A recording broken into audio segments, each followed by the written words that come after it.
Hi guys, welcome to the latest podcast of Yarn and Black. Just before I do start, I would like to acknowledge the traditional custodians of the land that I'm meeting on today. I'm here in Bourbon Q on the land of the Wurundjeri people, and I'd like to pay respect to their elders past, present and emerging, and acknowledge any other Aboriginal people that are joining us today.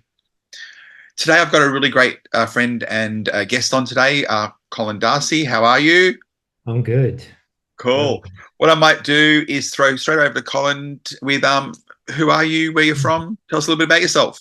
Yeah. Also, I'd like to acknowledge the country I'm on today, the Bunurong people of the Kulin Nation, and pay my respects to elders past, present, and emerging, and to yourself. But my name is Colin Darcy, proud Narungga man, originally from South Australia. So I'm based here in Melbourne now, working in a job for a non-for-profit as the advisor of Aboriginal nations, but originally from South Australia, and I've been here in Melbourne for 2 years. Yeah, cool. What made you move to Melbourne?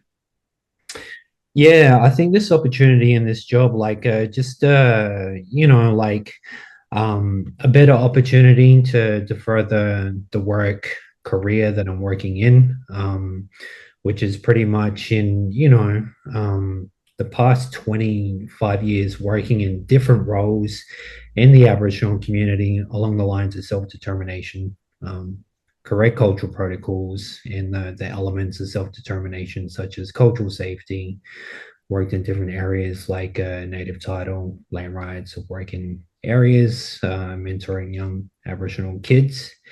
And I just saw this role as a bigger stepping stone to go up in the ranks, and of course, a higher salary as well. So that's always nice. Yeah. It's always a bit of a bonus, eh? It is a bonus, yeah, yes, and that's one of the things that I advise on in terms of, even in employment attraction and retention. Paying Aboriginal people the correct salaries for the professional skills that they bring to the table. So, Yeah. yeah, One thing you just mentioned a couple of times there was self-determination. yeah. What does that mean to you? Yeah, well, pretty much it can mean different things to different people across the nation. So, but what it means to me, currently working in my role, it's Aboriginal led, so self-determining own outcomes to close the gap, whatever area that you're working in. So obviously, self-determination in my role is dictated by Aboriginal peak bodies. So the organization I work for is a non-for-profit and it's a non-Aboriginal organization. So being Aboriginal myself, I don't, dictate how things should run in self-determination here in Melbourne. I had to do my groundwork, build relationships with the Aboriginal peak bodies, which here is VATCHO in health, and I had to learn what it meant to them. But even what they did community consultation. They created in the space of, I guess, combating the issue of cancer in the Aboriginal community. They went out and did consultation to create a strategy. So they spoke to Aboriginal community mob and they spoke to the Aboriginal workforce to collate all that information, what they want to see in the strategy of self-determination to help close that gap. And a lot of it, involves a lot of different gaps. Obvious ones are resources, lack of correct Aboriginal people in certain roles doing this type of work that know correct cultural protocols. But yeah, all of that type of information is collated, and part of my role is learning that information and studying the cancer journey strategy as well to be able to respectfully, as a correct cultural protocol, work along those lines. Yeah, that's, I like how you said that. And I think that's really important for Aboriginal people that we also have to follow cultural protocols as well. We do, yeah. And what I've found as well, like me coming into this role, not everybody is going to be welcoming. Like I don't get, a leg up just because I'm Aboriginal. I still have to earn that trust in community. Yeah. Yeah. And coming from interstate or Mhm. coming from another state, it's like you starting kind of all over again. So you would have been asked those questions: Who are you? Where you're from? What you're doing? Why you're here? Yeah. Yes, and it was, interesting, like me applying for this job. There's always that, I guess, level of skepticism, you stepping into the role, working with the Aboriginal community when you have no relationships and contacts. You think that's going to be a factor that will count you out. But I reassured when applying for this role that, I'm quite experienced in this area and I know how to work from the ground up. And I just had to let my organization know that it does take time to build that relationships. And, gaining the trust. And, I've had, I guess, my style of engagement. I was fortunate starting at a young age. I think I was about 17 years old at Native Title, dealing with Aboriginal land rights and dealing with many different nations, family groups across the state of South Australia, and some that even lapped over into Queensland. So, that was a 13-year experience to where I apply it into here. It takes a lot of patience, but I know how to navigate from ground one. And first of all, it's going to Aboriginal peak bodies, it's going to the Aboriginal workforce. As soon as I got into this role, it's checking in with the traditional owners. So I teed up meetings with the Wurundjeri and Bunurong, and I blew the rap budget in the first couple of months doing that. So, but that was an important aspect on you had to, first getting into your roles, you have to do that straight away, just out of respect to let them know that you're here. So growing up in South Australia, my Mm. first question is that as a kid growing up, did you learn any Aboriginal perspectives at school? So Um, what did you learn? no, we didn't. So growing up in my small country town of Whyalla, in South Australia, and that's about 3.5 hours west of Adelaide. So very rural. There was a high percentage of Aboriginal people during my school, but there wasn't any education that I could remember, which is obviously sad. Um, I didn't learn anything about Aboriginal culture. I didn't learn anything about language. It was only until I got into high school of grade 8 to where the high school that I went to, they had what was called an Aboriginal breakout room where they had a worker who was Aboriginal for us to, break out into when I guess in between classes and even during classes we're getting a bit too much, like a culturally safe space to just hang out in. But yeah, we never had traditional owners come in and talk. We never had cultural activities, none of that. My education into that was when I first started working at Native Title. That's where I learned about Aboriginal culture, and that's when I got immersed in it. Yeah. So how did you get into native title? Well, my story, like I come from a sporting background, so moving from Whyalla to Adelaide, my childhood dream was to play AFL footy.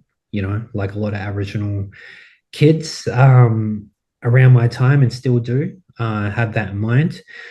So I got recruited to a SANFL team up to Adelaide, and I moved when I was 17.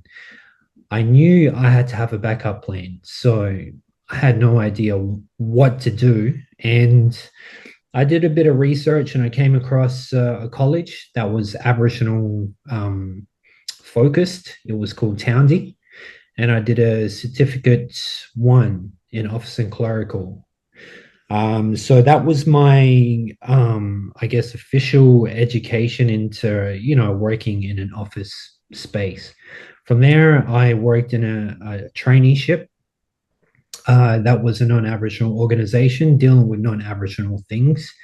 And then I randomly came across a job that was advertised on Native Title, and I put together the application myself. I created my resume, applied for it, and I got it. I started down at the very bottom, just working at the reception at Native Title for the first, I think it was 12 months. And I think over time, the higher ups, probably just saw potential in myself and encouraged me to, you know, I guess climb up the ladder to go up and to have more involvement, to be a part of, like, what happens in the Aboriginal land rights and the self-determination process, which over there they call it consent determination in Aboriginal land rights. Yeah. So it's yeah, that was the opportunity, and it was pretty much trial and error. They just threw me in the deep end, and I just had to swim and learn. Yeah. For people that don't understand native title, Yep. how would you just explain it just in a elevator pitch, if that makes sense? Yeah. Well, Native Title pretty much is a platform. Well, it's an organization that's funded by the government to provide a way to get recognition of their native title, not ownership of their land, but recognize that it actually is. So native title will have lawyers, anthropologists, other workers in place to try and make that happen. So what that involves is lawyers being legal representations for Aboriginal nations across the state of South Australia, advocating to the state government with the help of anthropologists and, of course, the traditional owners, giving evidence that of their connection to country. And the thing with native title, like with the state and the federal government, you have to prove that you're still, practicing your cultural practices. You have to prove evidence of your history, and that's where anthropologists come into place to, and try and get that information out of traditional owners, especially senior people, where that information is passed down from family to family. So a lot of meetings are had, a lot of convincing to the higher ups to get that certification, to say, okay, the evidence you provided, we believe that is your country. And then they go through, this is shortcutting it, they go through a process of consent determination, having a celebration, and recognizing it's their country due to the evidence that's been placed in front of them. Yeah. And it's not easy to prove native title, is it? Like No. trying to show that your practices in a particular area, just say it was like fishing rights, hasn't changed in the last 250 years, Yeah. basically. Yeah. I mean, fishing rights in particular, like when I first started working at Native Title, they were harder, like convincing over sea rights, Yeah. let alone land rights. And in particular, like a meeting that I went to, with the fisheries, with commercial licenses, they're very protective of that because it's a very lucrative business. And what you find through native title process, as well as if nations can get certification that it is their country, they negotiate through the process with other stakeholders. It might be mining companies, it might be people from the fisheries, on how they can get compensated for the dispossession over the years. And it's dependent on the lawyer to negotiate a great compensation package. So it could be, a pile of money to where, the board of directors and the community, to get approval, might think about commercial businesses. So it's bringing in people like the fisheries. How can we purchase, fishing licenses? But, like I said, they're very lucrative and it's very hard to attain those.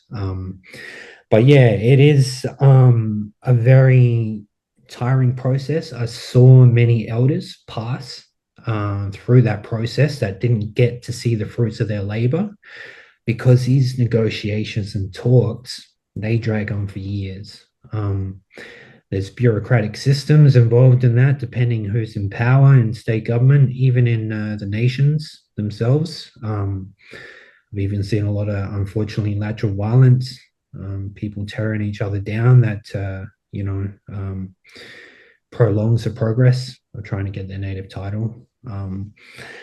But yeah, I've seen a lot of things that opened up my eyes to a lot. I've seen mining companies come to the table to give tokenistic opportunities. I've seen pastoralists come to the table to give tokenistic opportunities. I've seen how lawyers talk.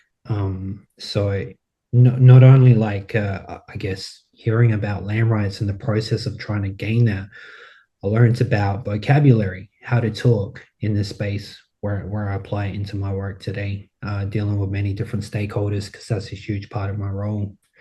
But yeah, getting native title was super tough. I'm fortunate through my nation, Narungga. We got our native title. I think we got our consent determination maybe 3 years ago now, and that's over land and sea rights. Yeah. And how long So was that process? well, when I was working at Native Title, like I remember going to Native Title meetings for that, and it's only been in the last maybe four years that we've got that. And I've made a conscious decision because I've worked there. I've worked there for so long. I decided not to be a part of like going to regular Narungga meetings because I know how taxing it is, and I know how bureaucratic the system can be, and it can be very divisive going through native title, especially like trying to getting to the end point to where people are getting their native title, and then there is a process to where community members have to present, I guess, evidence that to their connection and country through different processes to actually be accepted into the nation to be a part of the corporation, and whether if that's being able to be a part of the benefits that they might have in commercial businesses and stuff like that. So, but I made a very conscious decision. I saw how taxing it is, and I think me working in the space in my job, sometimes I need that switch off button. With cultural burnout, it gets a bit too much. The cultural burnout, cultural load are concepts that get thrown around a lot. Yeah, it definitely does. I know, like me coming over, even in my role, uh, there was a lot of work to do, and it was just me in the organization doing all the work myself, covering the whole organization in many different areas. So I advise on all things Aboriginal and Torres Strait Islander. Yeah. I do a lot of things through our stretch wrap as well. And after probably 4 months, I was questioning whether if I had the capability, willpower to be able to do it. And sure enough, I had to take probably in the first year 2 overseas holidays, just dealing with my cultural burnout, just to get away from things. And I think through my native title days, because the work I was doing there was very demanding in terms of logistical things, and you had to get things done quickly and sometimes in a short amount of time. I built the resilience to be able to multitask and do a lot of things in a short period of time. But I think as I've gotten older, I think it's just taken a toll. And I've consciously had to tell myself to slow down. Yeah. And as you get, I think with Aboriginal men and women, our health is a lot more fragile than non-Indigenous people, and we get sick a lot earlier, and we know that people pass in community a lot younger. Yep. So looking after ourselves and self-care is something that we need to start doing, but I don't think a lot of Aboriginal people do look after themselves as much as they should, because we're very community orientated and they're looking after their family and their community more than themselves. Mm. Yeah, and that's the burden, we That's face, yeah, that's a huge burden. There's I truly believe that we have to do the work on ourselves before we can help others, we have to look after ourselves to be able to look after others 100%. But, that's just part of, being mob. Like we're often very selfless, and feel the obligation to do that, in particular with our family. And um, especially because we know what it's like to come, from a background of disadvantage. So, it's in my DNA. I was raised in a family that didn't have the best health. I lost my mother to heart disease as well as my brother. And I've seen many other family members pass away. So, yeah, health is 100% important. And I guess part of my role and my work history, I've been able to be a part of works that educates on that.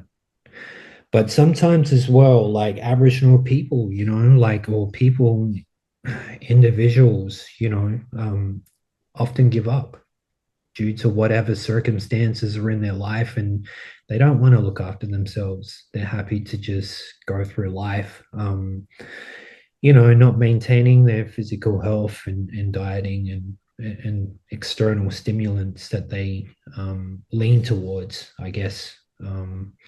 Which I find a lot of time, I guess, in my family history, and I guess it will be common in other Aboriginal families of um,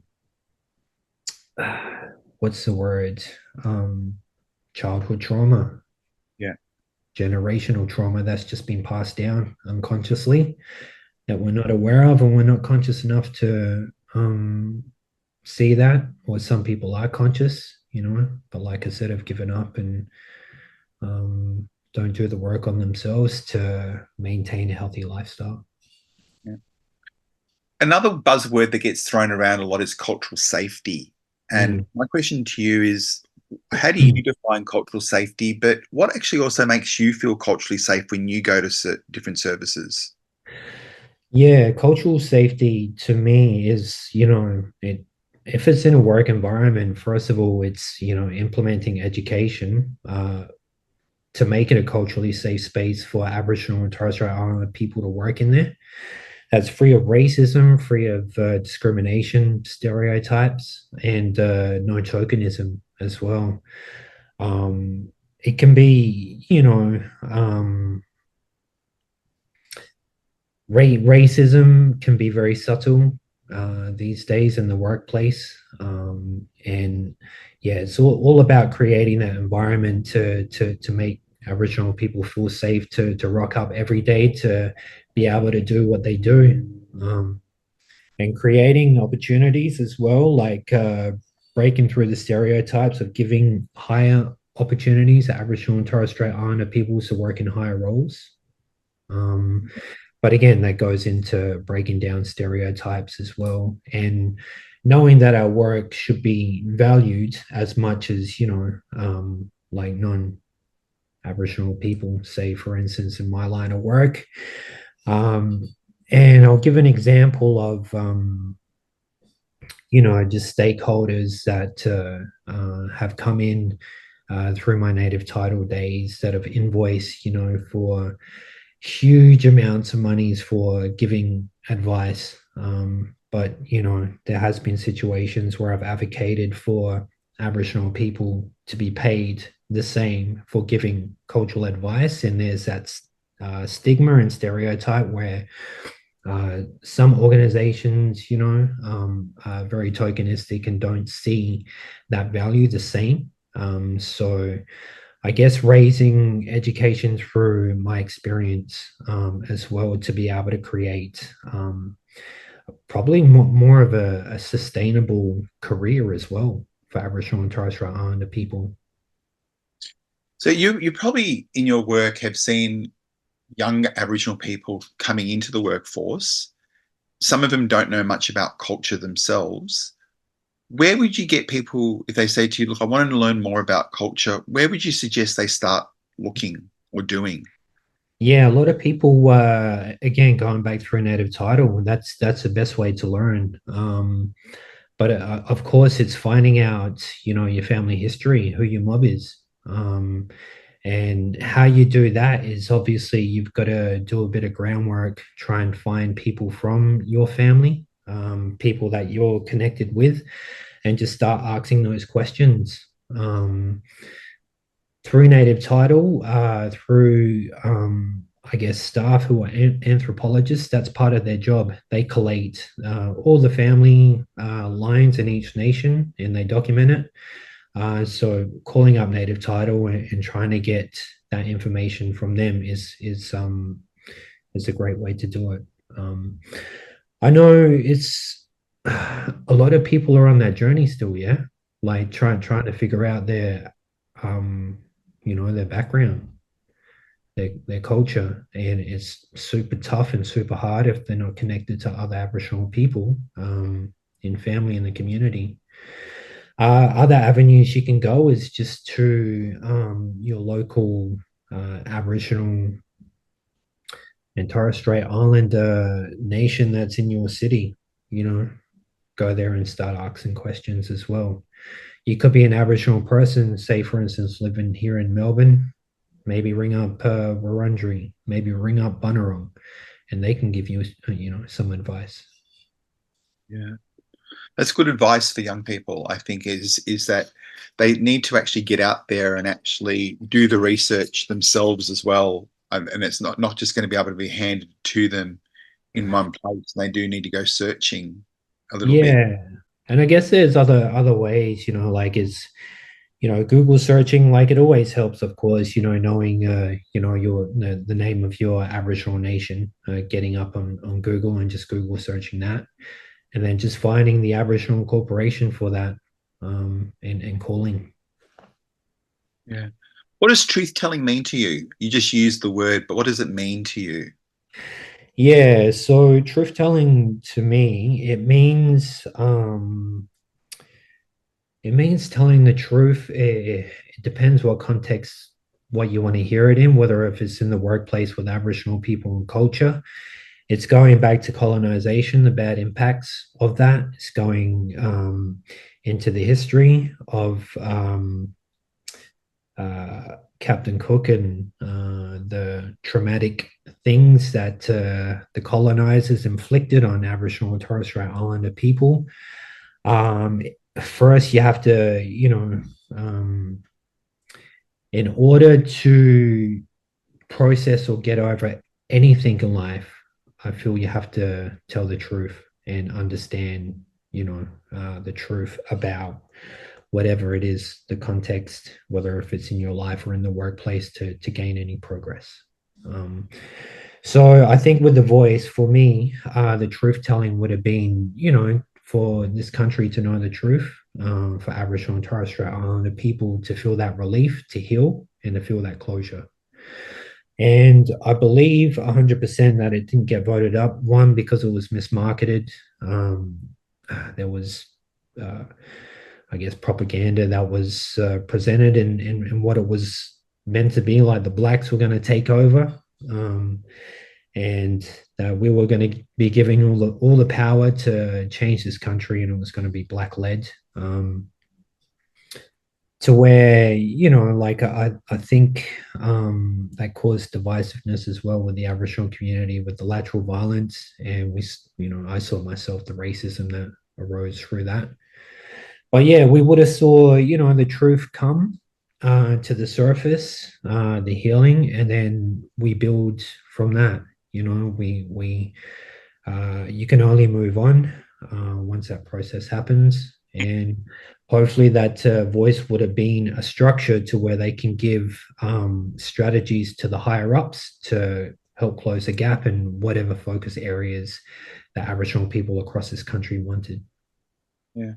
Do you think the voice not being accepted has had a huge impact on Aboriginal people ourselves?